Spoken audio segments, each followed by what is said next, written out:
The NBA has released the full schedule now and plan for the in-season tournament. We're going to break that down and what it means for the Chicago Bulls and their upcoming schedule in that tournament. We're also going to talk about why it's important that Zach LaVine replicate his second half of the season's success for the Bulls to really reach their ceiling. We're going to talk about all that plus more right after this.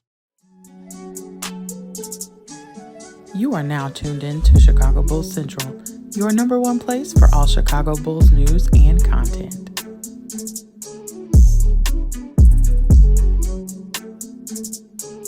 What's going on, Bulls fans? Welcome to another episode of Chicago Bulls Central, your number one spot for everything Chicago Bulls related. I'm the host here, Haize, but more importantly, you can follow the channel at Bulls Central Pod on every social media platform we happen to be on. With that being said, let's go ahead and get into the content for today. So the NBA has released now the full plan and schedule breakdown for the first in-season tournament, and we're going to talk about the rules first, and then we're going to talk about the schedule for the Chicago Bulls and how they kind of fare and the expectations around there. So the way that the in-season tournament is now broken down is that all 30 teams are broken into 6 groups of 5. And so each team plays 4 games at the group stage, 2 at home, 2 on the road against teams within its group. The group stage games will be held on Tuesdays and Fridays in November. Now, where it starts getting a little interesting at is that the top team from each group advances to the knockout stage, but then the best team from each conference not to win their group advances into as a wild card. And that will give 8 teams for the knockout stage. The 22 teams that don't make the knockout stage will get regular season games added back to their schedule so that way that they can reach the 82-game mark. Now, the quarterfinals are going to take place December 4th and 5th. December 5th being my birthday, so it looks like we're going to be breaking down in-season tournament games on my birthday. But the quarterfinals are December 4th and 5th. The locations of the quarterfinals are determined by the teams that have gotten out of the group stage and advanced to the knockout round. The semifinals take place on December 7th, and the finals on December 9th. Those both take place at the T-Mobile Arena in Las Vegas. Each player on the team that wins the NBA Cup earns $500,000 with $200,000 a piece going to players on the running up team. So that's kind of how it all lays out. It's not really it sounds more complicated in the explanation than what it really is, but it's pretty straightforward. And now we're going to talk about how the group play is breaking down for the Chicago Bulls, because I tell you what, it is going to be a tough one for the Chicago Bulls. We face the Nets, the Magic, the Raptors, and the Celtics in the group stage play. Now we face the Nets on November 3rd, the Magic November 17th, the Raptors November 24th, and the Celtics November 28th. Now, our record against the Nets last season was 3-1. So, I think most of those wins coming against the team before they traded. I think we only played the team twice after they traded away Kyrie and KD. But the Brooklyn Nets are the type of team that gave the Bulls fits last season. Young teams, fairly young teams that have a lot of depth that just play scrappy and play the game well on both sides of the ball. They give that effort. And so that's not going to be an easy game for the Chicago Bulls. They cannot overlook that team. And they're going to have to come in, even though we had a winning record against them last season. You do not want to let that young team come in and just snatch it away from you. And that's if, this whole in-season tournament thing, I've kind of found it hard to really get motivated over. Like, I love the fact that the NBA is adding more importance to what is basically regular season games, right? That could turn into more with the NBA Cup. And so, we'll end up seeing what that ends up being. But like the Bulls, as far as those individual matchups, you cannot overlook the Brooklyn Nets team. That is the exact type of team that gave the Bulls fits at times last season, or really over the last two years. Young teams that just don't back down have always given the Bulls fits since this version of that Chicago Bulls team came together. And that same thing goes with our next game in group play. November 17th against the Magic. We were 1-2 against the Orlando Magic last season. And the Orlando Magic really have played us really well over the last 2 years. When you look at specifically the fact that they are still a young team, they have a player in Paolo Banchero, who, you do not want to let get going at all. That is the type of player that absolutely has given the Bulls fits. But then you have a player in Wendell Carter that's always motivated when he sees the Chicago Bulls on the schedule because of how that relationship ended, right? And so ever since the Magic City game, I've really been, I can't stand the Orlando Magic, Mr. Magic City. Shout out to Jalen Suggs on that one, right? But the Bulls, this is, again, another type of team that gives the Bulls trouble. The Bulls cannot not overlook this team, regardless of what their record is. Yeah, one of the worst teams in the NBA last season. But guess what? They have a winning record against you. You cannot allow that team to come in and really just outwork you. And that's what we saw so often from the Chicago Bulls last season, is that they just got outworked, on top of just not taking three-pointers and how much that hurt the team at times last season as well. The Bulls have to be locked in. And then next up on the roster, the Toronto Raptors. This is a team that we went 1-2 against last season, but we found our success. We had probably one of the better games that we've had in the season against them in the play-in tournament. So I guess if you want to say we were 2-2 against the Toronto Raptors, but this is another team that, has given the Bulls fits. Their defense, their length at times has absolutely bothered DeMar DeRozan at times, which, we need him to get going, has bothered Zach LaVine. But I will say this, right? As much as I have issues with Billy Donovan and his coaching, one of the best games I've ever seen Billy Donovan make adjustments in was the second game, I believe, against the Toronto Raptors last year, where we attacked them before their defense got a chance to set up, right? We attacked their defense there. We played solid on the boards and defensively. We got out in transition, and we took nice, open, and high percentage shots before that defense got a chance to set up. Now, the Toronto Raptors are another team that, their fan base and a lot of people around the NBA are waiting to see who's going to make that next leap. Is Scotty Barnes going to take now that leap that many people wanted to see him from last season? But the Bulls we can fight with the Toronto Raptors, right? Especially, seeing how with the additions of Javon Carter and Torrey Craig and that three-point shooting is going to help kind of stretch the floor at times for the Chicago Bulls against a team like the Raptors. But again, in group play, the Bulls cannot overlook the Raptors. They're going to have to come in prepared with a game plan, and, we'll see. And then lastly, against the Boston Celtics, November 28th, we were 2-2 against the Celtics last season. And really, since this version of the team come together, we've played the Boston Celtics pretty tight and closely in almost every game we faced off against them. So, that's going to give, have some confidence coming into those games because of the matchup or whatever else. Now, they have made changes, as did, every team on this list. The Toronto Raptors, I forgot to mention that they changed their head coach. So, we'll see how that change of head coach really impacts their level, their play style. But the Boston Celtics adding Kristaps Porzingis, a player that can get you a double-double with 28 points at times, like in the paint, and how does he play with Vooch? But again, this is a game where the Bulls have had some success against this team. They're going to have to play well defensively. They're going to have to be locked in. We're going to also have to see how seriously these teams take these in-season tournament group games. But the group stage is not going to be easy for the Chicago Bulls. These are all teams that the Bulls have had some successes and had some struggles with as well in basketball games. So, overall, like I said, I'm not overly excited about this tournament, in-season tournament. It kind of is what it is, and maybe it does turn into something. Maybe you do see, because of the added value to these type of things, that maybe players do take it a little bit more seriously. But overall, if I had to get the Bulls, put a percentage chance on the Bulls making it out of this tournament and making it into like the semifinal play or whatever, I'll give the Bulls a solid 48 to 50% chance of making it out, just because I do like our matchups against these teams on paper, especially now with our additional three-point shooting. But we have still not seen this Chicago Bulls team maintain a certain level of play, at least not yet. So let me know what you guys think, though. Is it the in-season tournament, has this added excitement, taken away excitement from it for you? Or how are you looking at that in-season tournament? I want to hear from you guys and how you feel on the NBA's in-season tournament heading into the inaugural one. So let's go ahead and we'll move on from that now.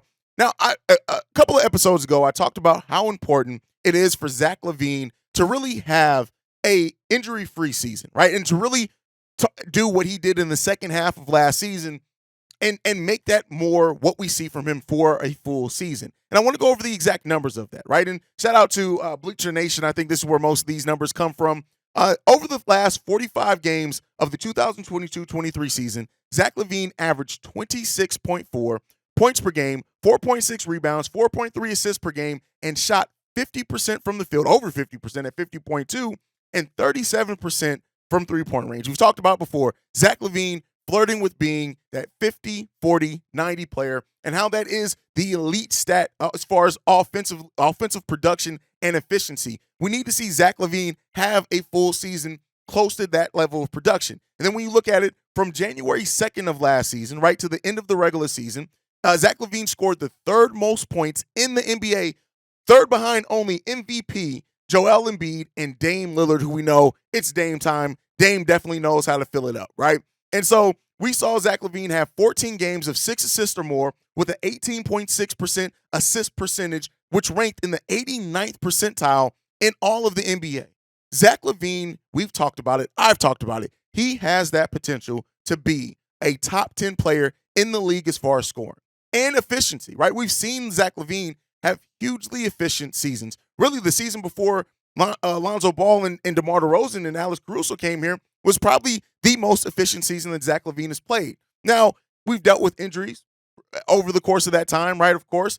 And ultimately, Zach has to find a way to make those glimpses that we've seen from him the full season for Zach LaVine, right? And nobody's saying that he needs to go out there and score 30 points every single night. But what we need to see from Zach LaVine is when the Bulls do need somebody to put the team on their back, we need to see Zach LaVine be able to live up to that a little bit more consistently and give us those performances that we need to see at times like that. And we just have not seen that consistently from Zach LaVine. We know what Zach can be, right? And we know what he's been in flashes. But some of the biggest questions around Zach, the late game turnovers, we need to see that eliminated. Can we get a sustained level of play from Zach LaVine? And kind of one of the things that brings everything home with Zach when it comes down to performances like that is let's look at the play-in tournament last year.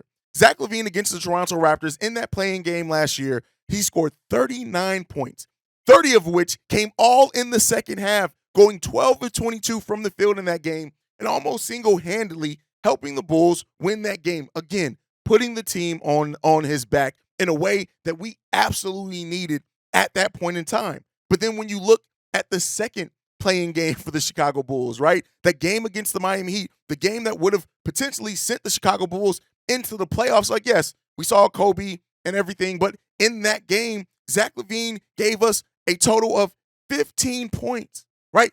15 points did Zach LaVine give us in that game. That was not going to cut it. He was 0 of like 6 from three-point range. That's what we mean by how Zach LaVine and his play is not sustainable. Zach LaVine does not always show up in the biggest games, and that's what we need to see from Zach going into the season. Against the Miami Heat in the elimination game, 6 for 21 from the field. He scored 15 points, 0 of 6 from three-point line, 4 rebounds, 2 assists, 1 steal, and 5 turnovers.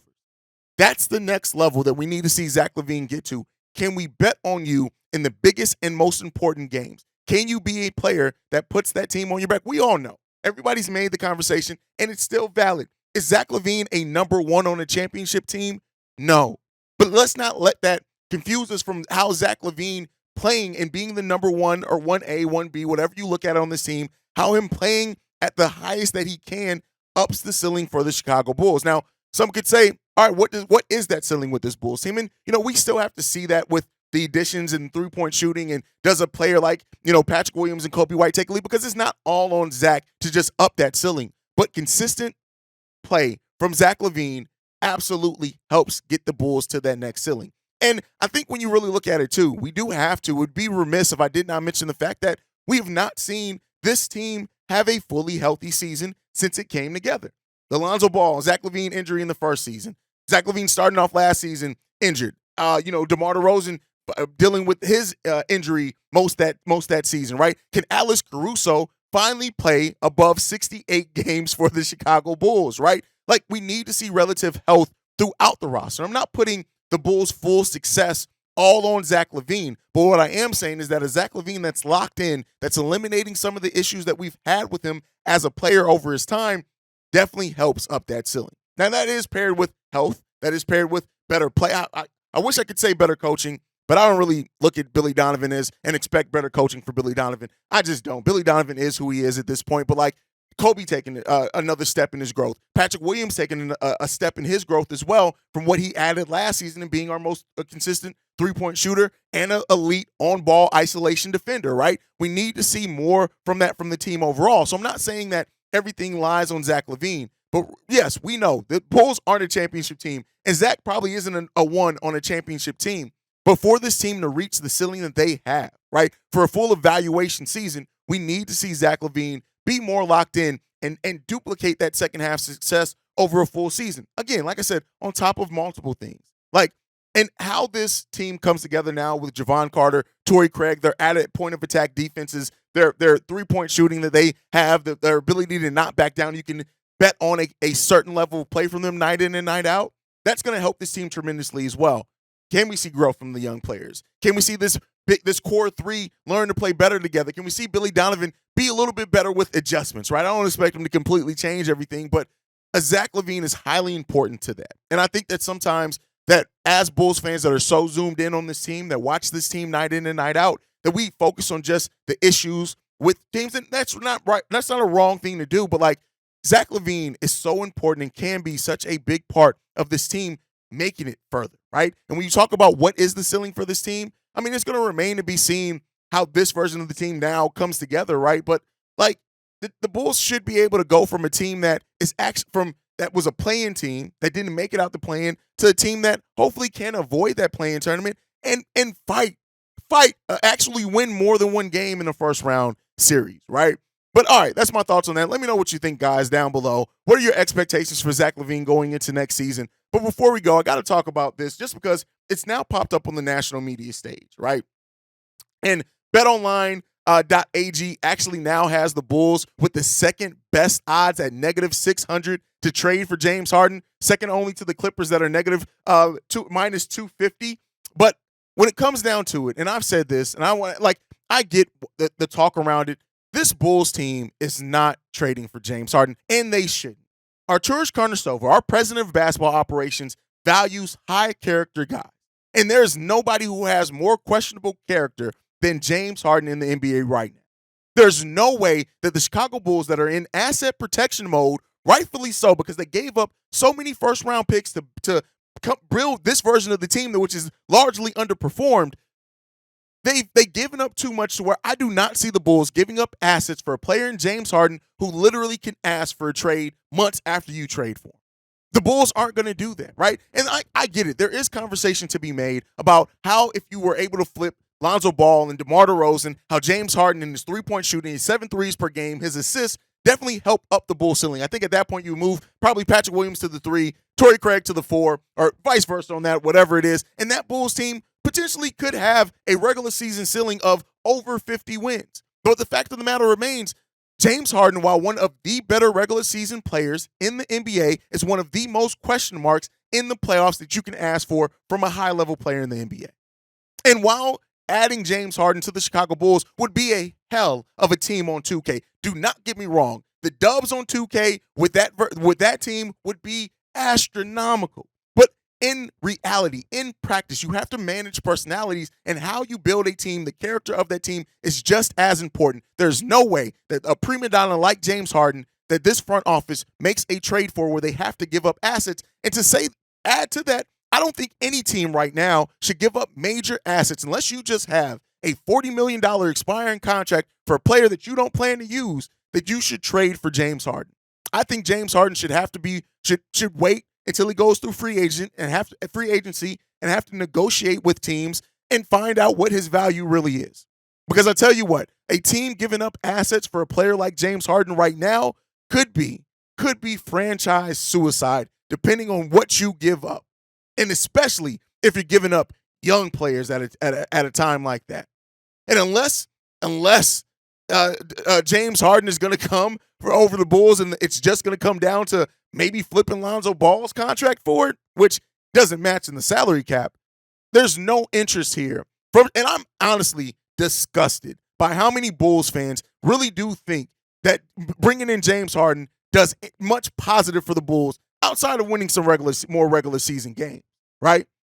The question marks around this guy aren't, like I said, great team on 2K, amazing 2K team. But in real life and practicality, keep James Harden far away from my Chicago Bulls. But all right, that being said, that's the end of the show. Make sure you guys are following the show at Bull Central Pod. You can send us any feedback, questions, comments, concerns, bullcentralpod@gmail.com. Lastly, you can leave a text message and our voicemail. The number to do so, 773-270-2799. We are the number one spot for everything Chicago Bulls related, and we've been that now for 2 years, thanks to you guys. I love you guys, man. Like I like to end every episode on, man. Go Bulls. Love you guys. See red if you can, y'all.